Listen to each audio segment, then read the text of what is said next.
Но вам уже карьеру нарисовали политическую, кстати. Вы же, наверное, читаете про себя.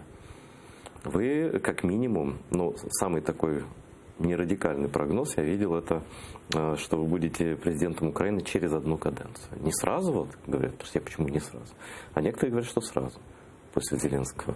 А вообще, не, на полном деле умные люди такие, которые говорят, что нужен такой президент. Обо мне даже есть YouTube-ролик «Гадание на картах Таро», мне прислали. Очень позабавило.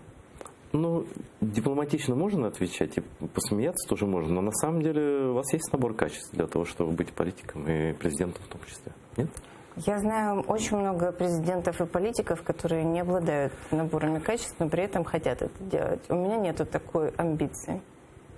Ну, сейчас почти все президенты такие в мире, которые не обладают таким набором качеств. Знаете, я считаю, что президентство и вообще 5 лет – это 5 лет на галерах. Я понимаю, какой это неимоверный труд. Я никогда не хотела стать министром иностранных дел. Я всегда с удивлением смотрела на то, как это выдерживает Климкин, как он просто в месяц бывает дома там, не больше, чем неделю, как он в этих ужасных перелетах летает эконом-классом, скрюченный, как он со своей спиной мучается, и как он выдерживает после 12-часового перелета встать и отработать 10 встреч. Я никогда этого... Ну вот для меня это реальный человеческий подвиг. Но понимаете, какая история? Может быть так, что и помимо вашей воли эта история так распорядится, что придется вам идти в политику. Знаете, я всегда делаю то, где я комфорте сама с собой, где у меня нет внутреннего конфликта. Потому что если у человека есть внутренний конфликт, он неэффективен.